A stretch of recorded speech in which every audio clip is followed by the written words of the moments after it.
जय श्री कृष्णा। प्रिय मित्रों, हमारे चैनल पर आप सभी दर्शकों का बहुत बहुत स्वागत है। आज की कहानी है किन 3 स्थानों पर बेटी का विवाह नहीं करना चाहिए। प्रिय मित्रों, वीडियो शुरू करने से पहले आप लोगों से एक निवेदन करना चाहूँगा कि आप अगर इस चैनल पर नए हैं तो इस चैनल को सब्सक्राइब कर बेल आइकन को प्रेस कर दीजिएगा, क्योंकि आपका एक सब्सक्राइब हमारे लिए बहुत ही महत्व रखता है। आइए इस कहानी के माध्यम से समझते हैं कि बेटी का विवाह किन किन स्थानों पर नहीं करनी चाहिए। किसी नगर में कृपाराम नाम का एक व्यक्ति रहा करता था। उसकी एक बहुत सुंदर सी बेटी थी जिसका नाम लज्जावती था। कृपाराम अपनी एक लौती बेटी से बहुत स्नेह करता था। लज्जावती बहुत ही होशियार और होनहार लड़की थी। वो रोजाना विद्यालय जाती और विद्यालय से लौटकर अपने पिता को खाना पहुंचाने जाती थी।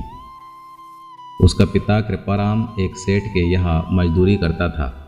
लज्जावती जब भी खाना लेकर जाती तो सेठ उसे खूब गौर से देखता था और सोचता था कि यह लड़की बड़ी ही सुंदर और बुद्धिमान, सुशील और संस्कारी लग रही है।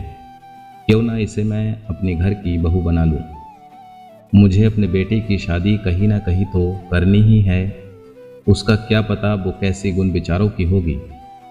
कहते हैं घर की स्त्री पढ़ी लिखी और संस्कारी हो तो घर स्वर्ग बन जाता है, और यदि वो कुविचारों वाली आ जाए तो घर नरक बन जाता है। घर में अशांति और कलेश फैले रहते हैं। सेठ सोचने लगा कि लज्जावती तो मेरी देखी हुई है, इससे अधिक अच्छे विचारों वाली बहू मेरे लिए नहीं मिल सकती।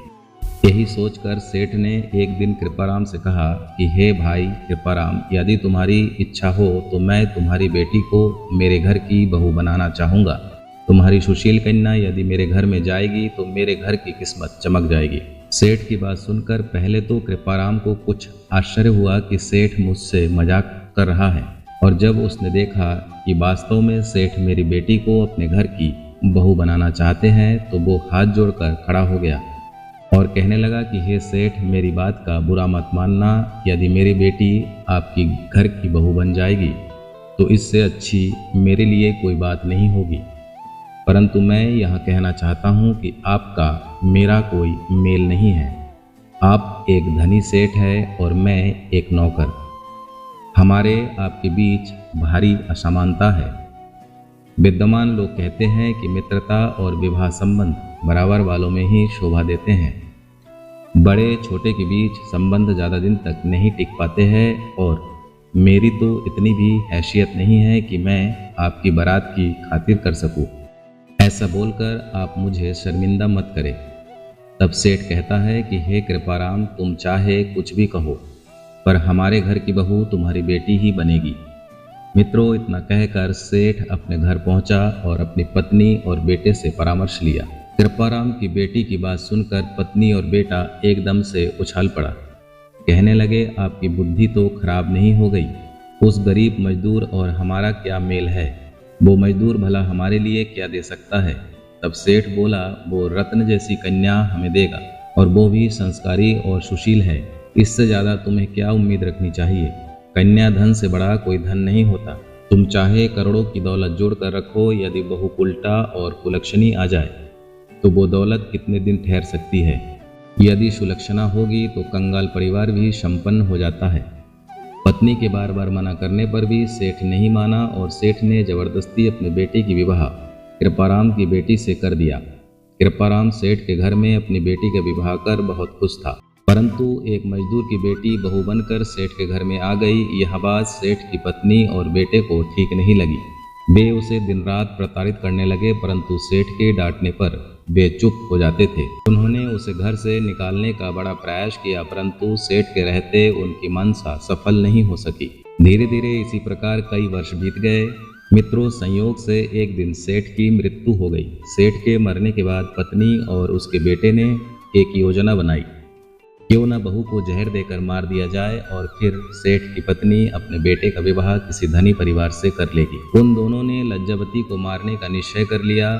अब सेठानी लज्जावती से बड़ी मीठी मीठी बातें करने लगी, खूब प्रेम करने लगी, जिससे कि उसके घर वालों को यह आभास ना हो कि सेठानी ने अपने बेटे के साथ मिलकर लज्जावती को मार दिया है। मित्रों, एक दिन सेठानी ने लज्जावती से कहा, बहू आज तुम बैठो और मैं तुम्हारे लिए भोजन बनाकर खिलाती हूँ। और सेठानी ने भोजन तैयार कर भोजन में जहर मिला दिया। बेचारी लज्जावती नहीं जानती थी कि सास की इस प्यार भरे व्यवहार में कोई दुष्टता छुपी हुई है। लज्जावती सास के द्वारा बनाए गए भोजन को खाकर सो गई। वो बेचारी सदा सदा के लिए सो चुकी थी। जब ये बात कृपाराम को पता चला तो वो समझ गया कि उसकी बेटी ने जहर नहीं खाया, बल्कि उसे जहर देकर मार दिया गया। कृपाराम उस सेठानी और बेटी की मंशा को पहले से जानता था। पहले भी उनका व्यवहार बेटी के प्रति कुछ ठीक नहीं था। वो तो सेठ के वजह से शांत बने रहते थे। बेचारा कृपाराम पुलिस के पास पहुंचा और बेटी की हत्या की बात कही, पर सेठानी ने पहले ही पुलिस से साठगांठ कर रखी थी, इसलिए पुलिस ने आत्महत्या का केस बना दिया। बेचारे कृपाराम ने बहुत दौड़ भाग किया, पर बेटी के हत्यारों को सजा दिला नहीं सका।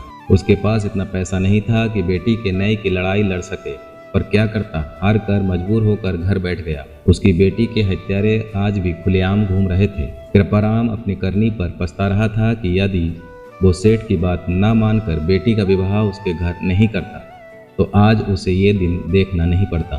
किसी ने सच कहा है कि इन स्थानों पर बेटी का विवाह भूल कर भी नहीं करना चाहिए। पहला, जहाँ दोनों पक्षों के बीच भारी असमानता हो, कन्या का पिता बहुत निर्धन हो और लड़का वाला अत्यंत धनी हो, दोनों के बीच यदि बराबरी ना हो और ज़्यादा ऊंच नीच भी ना हो, विवाह संबंध और मित्रता हमेशा बराबर वालों में ही शोभा देता है।